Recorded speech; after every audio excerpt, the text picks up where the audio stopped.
So one of the things that I've mentioned many times is that if we understand Christ as being as the top of the hierarchy, we get a good glimpse of what he is doing, but we don't get all of it. We need to understand Christ as filling up the entire structure, symbolic structure, you could say, filling up the hierarchy of reality. And so I wanted to look at the Beatitudes, specifically the Beatitudes in the book of Matthew, and show you structurally what is going on. Of course, I'm not going to go into all the details of the Beatitudes, and I'm actually not going to look at it in terms of an ethical question or a moral question, but we're going to look at them structurally and see how they kind of manifest the symbolic world that we've been talking about for all this time. And so just like a good movie, the Beatitudes that's presented in Matthew, you really get the beginning of the Beatitudes, the beginning of the text is what will set up a little microcosm, which will help you understand everything else that is going on in the text. And so in the first statement, we will see, let's say, there will be a layout of the structure, and then the rest of the text will flow from that layout. And so it starts, of course, in Matthew 5, and I'm reading from the King James Version, but in this case, it doesn't really matter which version you're reading from, because we're not looking at subtle theological detail, let's say. And so talking about Christ, it says in Matthew 5, and seeing the multitudes, he went up into a mountain, and when he was set, his disciples came unto him. So basically, if you understand the Beatitudes, it's all right there. For the first thing that we see is he sees the multitudes, okay? And so you have this mass, let's say mass of people, this group of people that are not really a group. They're the multitudes. They're the mixed multitudes. They're kind of frenetic multiplicity. That's what he's seeing. And so he sees it. That's the problem, let's say. I've always talked about how reality always manifests itself as problem and answer. And so this is what he sees. He sees this multitude. And so he goes up into a mountain. And then it says when he was set, I think it means that when he sits down.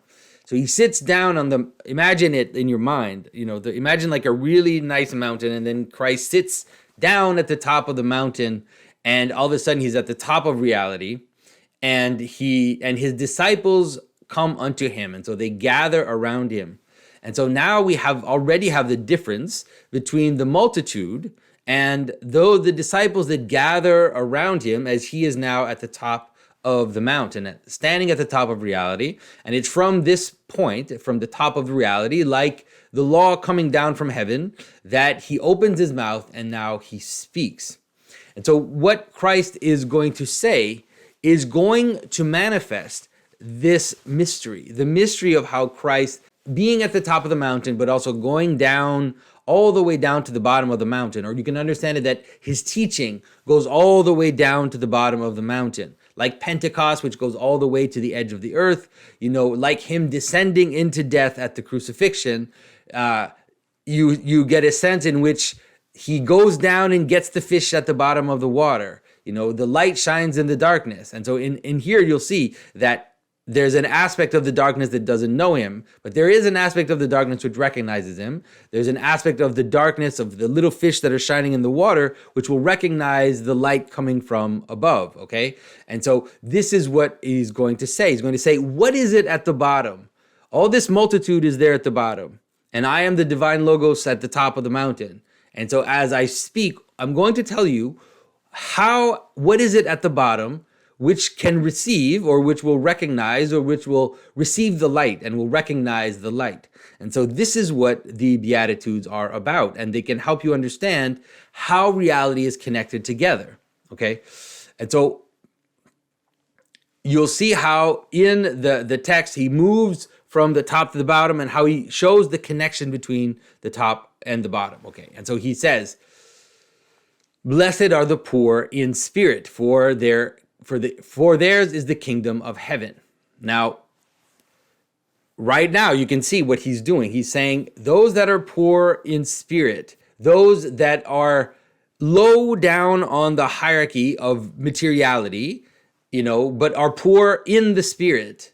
That's a good way of understanding it. There are obviously other interpretation, but in this case is to say that you're poor, but you're in the spirit. You're down there at the bottom of, let's say, this kind of material reality, but you're in the spirit being down there, then the kingdom of heaven is yours, because that's where you are. You're at the bottom of the mountain. And so you receive the kingdom of heaven and you manifest the kingdom of heaven. And so you could say it that if we go back to the first verse, he's saying something like, those that are poor in spirit, out of the multitudes, they're the ones who will be those disciples that come unto me. Those will be the ones that will be gathered together and become a kingdom, which is united by the light, by the logos, which is coming from above. And so then he continues, and he keeps showing things that are down there below of the hierarchy, and he connects them. He shows how they can be connected to the top. And so he says, blessed are they that mourn, for they shall be comforted. And you have to understand the comforting coming from above once again. The comforting is akin to the blessing, is akin to this kingdom of heaven, which is coming down to those who are weeping below. And you can understand it that they are mourning out of compassion. They are mourning out of love of others. And so that's what mourning is. It's so the idea that if you mourn and if you are sad for others, then you will receive the kingdom of heaven. You'll be comforted. That is how we are gathered together. Once again, that's how we become a kingdom, if we mourn for one another. And so again, blessed are the meek. The meek is the same thing. Blessed are those that have the capacity to act, but don't act against others, that have, let's say, the power, because they're at the bottom. They have this power, but they don't use it against their neighbor. Then they are the ones who will become a kingdom. They're the ones who will join together into a unity. And so again, now you have the image of being hungry. So being poor, being sad, being hungry, all these things that are negative in the sense that they usually represent someone that is below the hierarchy. But he's saying those that are hungry and thirsty, but that are hungry and thirsty after righteousness, well, they shall be filled. They will receive from above righteousness. Righteousness will come down from above for them.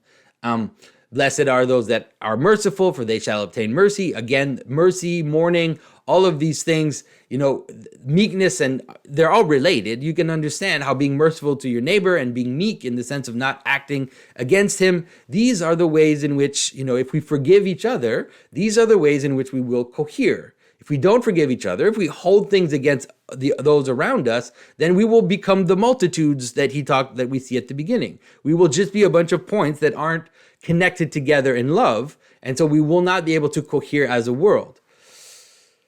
And so it continues, blessed are the pure in heart, for they shall see God. So this is a very powerful image. This is really like a cosmic image. You can understand the heart as this point which is in the mountain or below the mountain. Imagine now the image of the birth of Christ, where he is this small child, which is in the manger. He's in the heart of the mountain. And so those that are pure in their heart, those you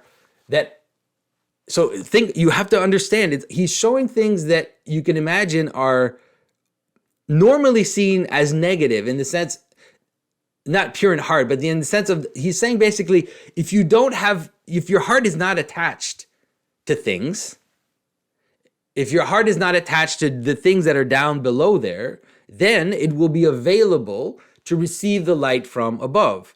And so don't be attached to the things that are next to you. You will receive the light from above. And of course, related to all those other things, if we all do that, and we all do the other things that he's saying, then we will also cohere. We'll become a body rather than a multitude.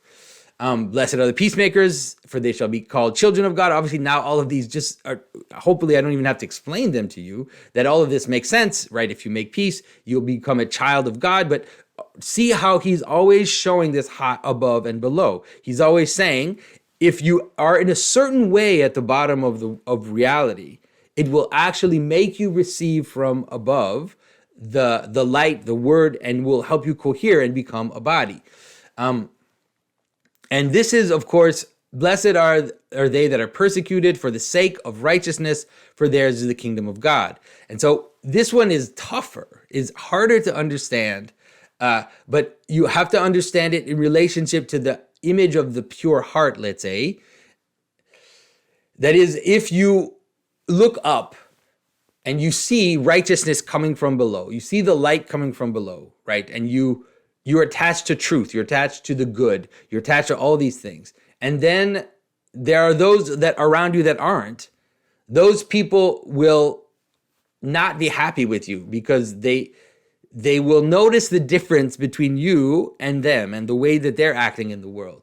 And so therefore, they will tend to hate you. And of course, when it says this, it's related to this image in the Gospel of John, where it talks about how the light comes into the world, but the world does not know him. The world, there's a negative world, let's say the fallen world, this world that is all out for themselves, that is breaking apart, that is tyranny and chaos, like these two excesses. That world will not accept those that receive righteousness from above and are able to act in accordance with that righteousness. Those that participate in the kingdom of heaven will find enemies in those that want those extremes, that want either the kind of extreme of tyranny or this extreme of chaos. And those people will persecute you, and that will happen, especially in this moment before the body was before the body was strong, let's say, in the church. But it's still, even in the church, it continues. Like the church always has this aspect of the world which it sadly can't completely get rid of, but hopefully it is kind of exercising in time. And so again, the same, blessed are you when men hate you, when they persecute you, and they say evil things against you falsely for my sake. And this is, of course, again, this is not just that men hate you and persecute you. Of course, this is not what it's saying. It's that they hate you and persecute you for the sake of your attachment to heaven, of your attachment to the divine logos, of your attachment to truth, of your attachment to light. And when men hate you because of that, then you should rejoice, right? You should rejoice and be exceedingly glad because your reward is in heaven, right? Your reward comes from above. It doesn't come from receiving the glory of that which is at the level where you are. It comes from above. But ultimately, that reward which comes from above will also look like a communion of love, will look like the disciples that come unto him that Christ mentioned at the beginning of the text. And so it was I just wanted you to be able to see how all the Beatitudes are about showing how Christ fills the hierarchy from all the way to the top and all the way to the bottom, and shows us how it is in the aspect of ourselves, how we can, being below God, right, being below him, how we can be, the way that we can become the type of potential that is able to become a body, right? So the type of potential that is not the kind of angry chaos or the bitter waters that are incapable of participating in life, but that the bitter waters, this is how you could say the miracle in the desert where the bitter waters become the sweet waters by the cross. It's like Christ is telling us, this is how you become the sweet waters. This is how you become the productive waters, those that can be used to bring life into the world, and those that can be used. So how can you be a body that is coherent and functions together? Now, it's really important to understand that we also have to understand that this teaching of the Beatitudes is not the totality of Christ's teaching. And so we have to be careful, because there is a way in which we also then fractally will play the role that Christ is playing towards us. And this is, you can understand the rest of some of the things that Christ is saying as saying, okay, so this is how it works, right? Here's how the top relates to the bottom. This is how heaven is an image of that which gives blessing, which gives coherence, which gives, the possibility of the body to come together, which separates you from the evil and from the chaotic waters of the world. And now you have to play that role as well into the world.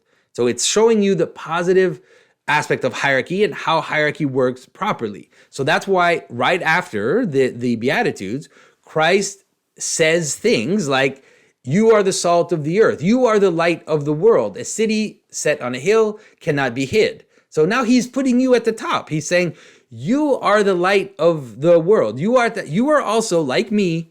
If you do these things, if you become this image of that which is below and coheres together under God and becomes a body, then you will fractally become little Christs, and you will become the light of the world, and you will create this light. You will also participate in this light, which goes down into the darkness and coheres darkness into bodies. And so that's why all the images after that are about, you are the light now. So it talks about, you light a candle. If you light a candle, you don't hide it, but you put it up on a candlestick, and then it gives light unto the house. So this image of light at the top of the candle, which now lights up this space, lights up the house, is the same image of Christ sitting at the top of the mountain, seeing the multitudes and speaking, so that his disciples come unto him and cohere around him as a body. And so, I could keep going and show you the different aspects, but I just wanted you to help you see, first of all, how the Beatitudes are this showing of how Christ fills up the hierarchy, and then also how the part which comes right after is there to fractally manifest how, if you become this, if you lower yourself in relationship to Christ, if you break down your attachments to all the chaotic things, and you rather look up, then you will be the type of person which will cohere into a body. And then in that body, you will fractally act the way that Christ is acting unto us. And so the hierarchy will repeat itself at all the different levels of reality. And that is basically, that's how the world exists. That's how the world holds together. And so, of course, there would be much more to say about the Beatitudes than that. But I was hoping that this kind of little meditation on the Beatitudes can help you continue to read the Gospels and read the Scripture, and see how it is completely coherent with the narrative right from the beginning of Genesis, and all the narratives that kind of show this embody this symbolic structure. Christ is also doing that in a very surprising way, in a way that heals the world, that saves the world, that shows us how the world can cohere and come together in love. And so, so I hope this was useful to you. Thank you for your attention. I know a lot of you are waiting for my video on the mark of the beast. I would just tell you to be patient on that, because there are still a few things that I need to understand and I need to get right before I talk about this, because it is tricky. It is because it's dealing with contemporary phenomena. It's dealing with kind of political situations, and I definitely don't want to misspeak and say something irresponsible. And so, so be patient. It'll be worth your wait. So thank you for your attention, everybody, and I will talk to you very soon.